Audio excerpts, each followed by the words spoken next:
ಜಡೇಶ್ ಜೊತೆ gentleman connect ಆಗ್ತೀರಿ, ಗುರು ಶಿಷ್ಯರು connect ಆಗ್ತೀರಿ, ಅಲ್ಲಿಂದ ಲ್ಯಾಂಡ್ ಲಾರ್ಡ್. ಗಂಡು ಮಕ್ಳ ಕೈಗೆ ಕಳ್ಳೆಕಾಯಿ, ಹೆಣ್ಮಕ್ಳ ಕೈಗೆ ಅವರೆಕಾಯಿ ಸಿಗ್ಬಾರ್ದು, ಬಲೆ ತೀಟ ಇದು ಅಂತಾರೆ. ರಾಜ್ಬಿ ಶೆಟ್ಟಿಗೆ ಒಂದು ಡೈಲಾಗ್ ಕೊಟ್ಟಿದ್ದೀರಾ, ಇಟ್ಕೊಂಡವಳು ರೂಪವಂತೆ ಆಗದೆ ಇದ್ರು ಪರವಾಗಿಲ್ಲ, ಬುದ್ಧಿವಂತೆ ಆಗಿರ್ಬಾರ್ದು.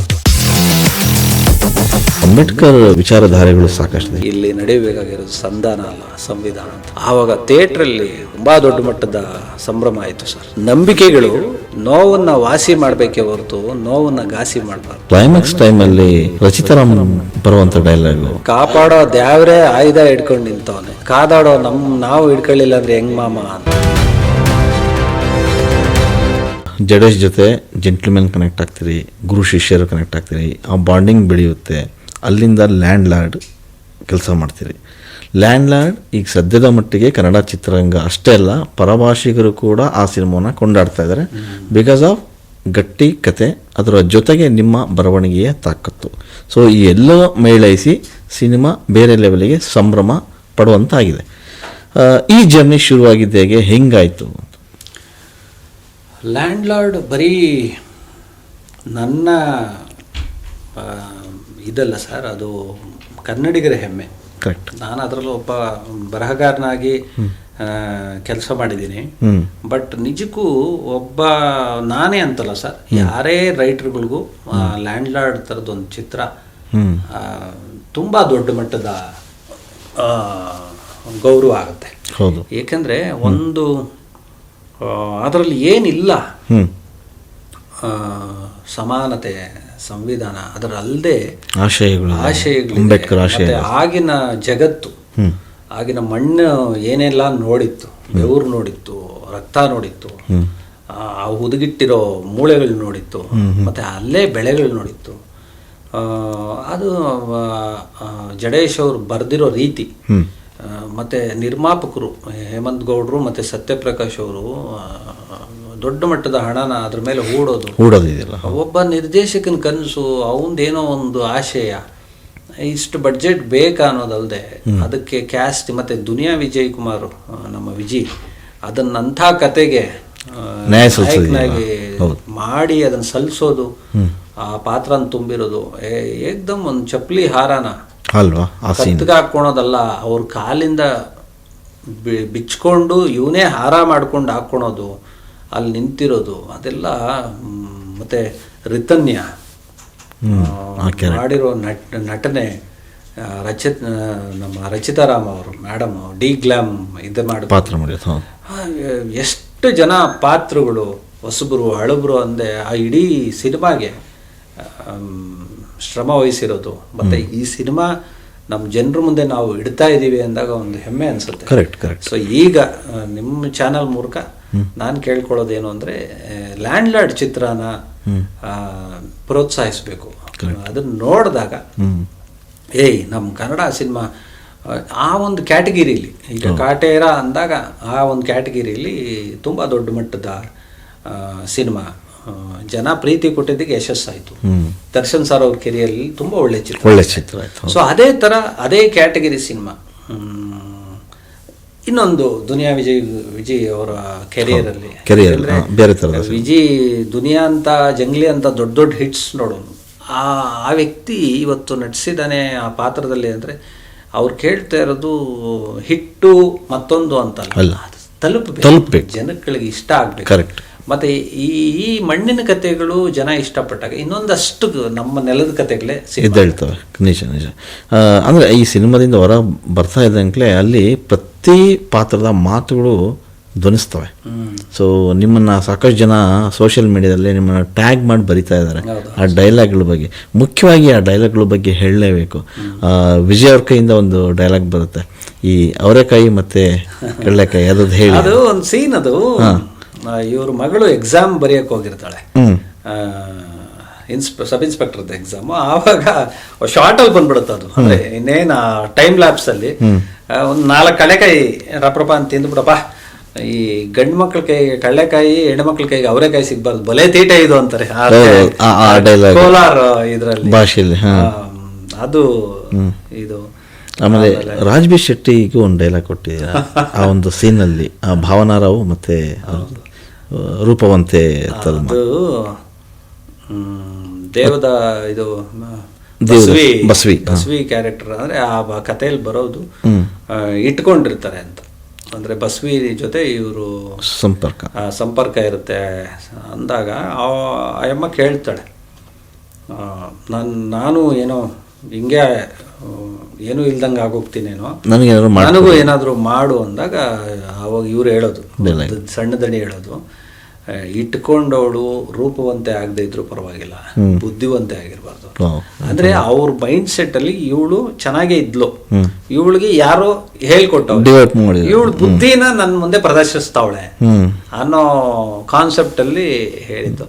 ಆಮೇಲೆ ಅದ್ರಲ್ಲಿ ಇನ್ನೊಂದು ಡೈಲಾಗ್ ಇದೆ, ಭಾವನಾ ಅವರು ಅದನ್ನ ಲಾಸ್ಟ್ ಅಲ್ಲಿ ಕೇಳ್ತಾರೆ, ಅಂದ್ರೆ ಇವರು ಶರ್ಟ್ ಎಲ್ಲ ಹಾಕೊಂಡು ಆವಾಗ ಹೇಳ್ತಾಳೆ, ಆವಾಗ ನೀನು ಸ್ಟಿಕ್ಕರ್ ತೆಗಿಯಕ್ ಮುಂಚೆ ನಾನು ನಿಕ್ಕರ್ ಹಾಕೊಳಕ್ ಮುಂಚೆ ಕೇಳಬೇಕಿತ್ತು, ಆ ಥರದ್ದೇನೋ ಬರುತ್ತೆ. ಹೌದು ಅದು ಸಗದಾಗಿದೆ ಆ ಡೈಲಾಗ್.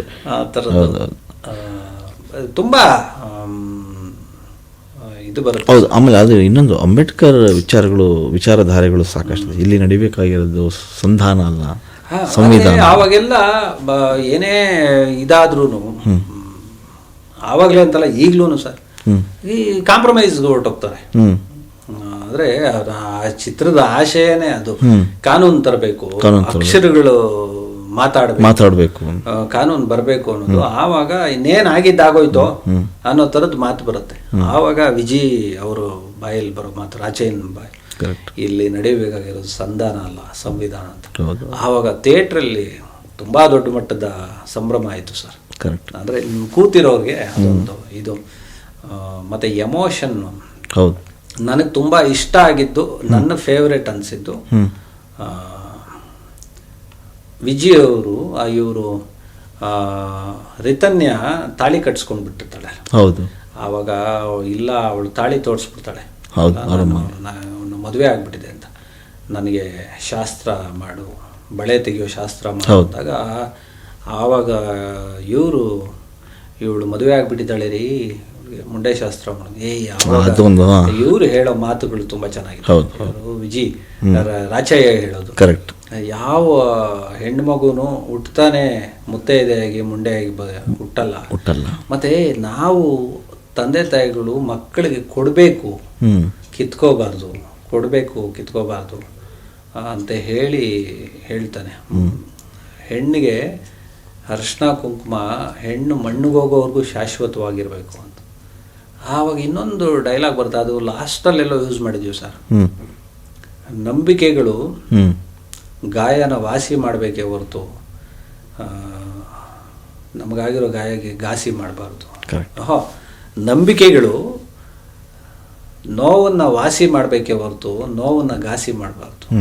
ಅದು ಚೆನ್ನಾಗಿದೆ. ಹೌದು, ತುಂಬ ಚಪ್ಪಾಳೆ ಶಿಲೆಗಳು. ಆಮೇಲೆ ಇನ್ನೊಂದು ಆ ಕ್ಲೈಮ್ಯಾಕ್ಸ್ ಟೈಮಲ್ಲಿ ರಚಿತಾರಾಮ್ ಬರುವಂಥ ಡೈಲಾಗು, ಅಂದರೆ ದೇವರುಗಳೇ ದೇವರೇ ಆಯುಧ ಹಿಡ್ಕೊಂಡು ನಿಂತವನೆ, ಕಾದಾಡೋ ನಾವು ಹಿಡ್ಕೊಳ್ಳಿಲ್ಲ ಅಂದ್ರೆ ಹೆಂಗೆ ಅಂತ. ಹೌದಲ್ವ ಸರ್? ಅಂದ್ರೆ ಆ ಕ್ಷಣಕ್ಕೆ ಅದು ಬೇಕನ್ನಿಸ ಸಿಚುವೇಶನ್ ಹಂಗಿದೆ ಅದು ಸರ್. ಇವತ್ತು ನಾವು ದೇವ್ರ ಕೈ ಮುಗಿತೀವಿ ಅಂದಾಗ ನಮ್ಮ ಚಿಕ್ಕ ವಯಸ್ಸಲ್ಲಿ ಆ ದೇವ್ರ ಕೈಯಲ್ಲಿ ಬಿಲ್ಲು ಬಾಣ ಇದೆ, ಈ ದೇವ್ರ ಕೈಯಲ್ಲಿ ತ್ರಿಶೂಲ ಇದೆ. ಸೊ ನಮಗ ಅದು ಒಂದು ಕುತೂಹಲ ಇದು. ಸೊ ಇಂಥ ಸಿನಿಮಾಗಳಿಗೆ ಬರೆಯುವಾಗ ಒಂದು ಮೆಚೂರಿಟಿ ಇದೆ ಆ ಡೈಲಾಗ್ ಅಲ್ಲಿ, ಆ ಮಾತಲ್ಲಿ. ಆಮೇಲೆ ಇನ್ನೊಂದು ಡೈಲಾಗ್ ವಿಜಯ್ ಅವರು ಹೇಳ್ತಾರೆ, ಮಿತ್ರ ಅವ್ರ ಕ್ಯಾರೆಕ್ಟರ್, ನೀರಿನ ಜೊತೆ ಇರೋ ಪಾಚಿನೇ ಶತ್ರು ಅಂತ. ಎಂತ ಅದ್ಭುತವಾದಂತ ಮಾತು. ಯಾಕಂದ್ರೆ ಅವರು ಜೊತೆಯಲ್ಲಿ ಬೆಳೆದಿರುವಂತವ್ರು, ನೋಡಿರುವಂತವ್ರು ಇದು ಮಾಡಿದಾಗ ಹೇಳ್ತಾನೆ ನೀರಿಗೆ ಪಾಚಿ ಶತ್ರು. ಅದೊಂದು ಲೈನೇ ಇಡೀ ಕಾನ್ಸೆಪ್ಟ್ ಹೇಳುತ್ತೆ. ಕರೆಕ್ಟ್. ನಿಮಗೆ ತುಂಬ ಈ ಸಿನಿಮಾದಲ್ಲಿ ಚಾಲೆಂಜ್ ಅನ್ಸಿದ್ದು ಯಾವ ಸಿಚುಯೇಷನ್ ಬರಿಬೇಕಾದ್ರೆ ಡೈಲಾಗ್? ಇದರಲ್ಲಿ ಇದು ಎಷ್ಟು ವರ್ಷ ಮಾಡಿದ್ರಿ? ಮತ್ತೆ ಇದು ಆಯ್ತು ಸರ್, ಇದೊಂದು 2-3 ವರ್ಷ. ಜಡೇಶ್ ಅವ್ರದ್ದು ನಮ್ದು ಹೆಂಗೆ ರ್ಯಾಪೋ ಅಂದ್ರೆ, ನಾವು ತುಂಬಾ ರಬ್ ಮಾಡ್ತಿರ್ತೀವಿ.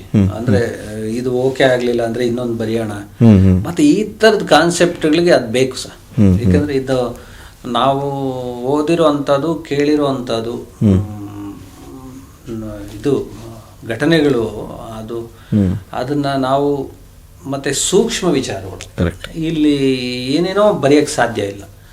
ಬರೆದ್ರೆ ಅದು ಇವತ್ತು ಏನು ಸೋಷಿಯಲ್ ಮೀಡಿಯಾದಲ್ಲಿ ಚರ್ಚೆಗಳಾಗ್ತಿದೆ, ನಾಳೆ ದಿನ ಯಾರ ಮನಸ್ಸಿಗೂ ನೋವು ಮಾಡಬಾರ್ದು. ಅದು ಆ ಥರದ್ದು.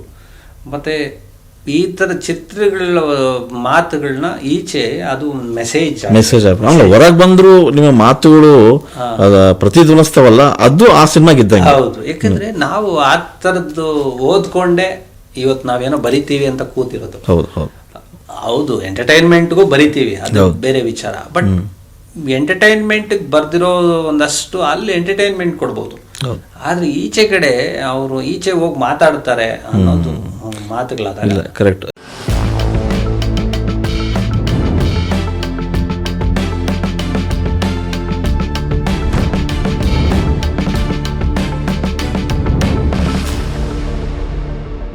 ತುಂಬ ಖುಷಿ ಆಗ್ತಾ ಇದೆ. ಯಾಕೆಂದರೆ ಇವತ್ತು ಎಷ್ಟೋ ಜನ ಮಹಿಳೆಯರು ಹೇಳ್ತಾ ಇದ್ರು, ನನಗೆ PCOD ಪ್ರಾಬ್ಲಮ್ ಇತ್ತು ಸರ್, ಥೈರಾಯ್ಡ್ ಪ್ರಾಬ್ಲಮ್ ಇತ್ತು ಸರ್, ಆರಾಮಾಗಿ ನಾನು ಸಣ್ಣ ಆದೆ ಸರ್, ತುಂಬ ಥ್ಯಾಂಕ್ ಯು ಅಂತ ಎಷ್ಟೋ ಜನ ಹೇಳ್ತಾ ಇದ್ರು. ನಿಮಗೆ PCOD ಪ್ರಾಬ್ಲಮ್ ಇರಲಿ, ಥೈರಾಯ್ಡ್ ಪ್ರಾಬ್ಲಮ್ ಇರಲಿ, 100% ನೀವು ಸಣ್ಣ ಆಗಬೇಕು, ಆರೋಗ್ಯದಲ್ಲೂ ಸಮೇತ ತುಂಬ ಚೇತರಿಕೆ ಆಗಬೇಕು ಅಂದರೆ ಪ್ರತಿದಿನ ನಮ್ಮ ಜೀನಿ ಸ್ಲಿಮ್ನ ಯೂಸ್ ಮಾಡಿ. ಯಾಕೆಂದರೆ ಜೀನಿ ಸ್ಲಿಮ್ಮು ಒಂದು ಉತ್ತಮ ಆಹಾರ.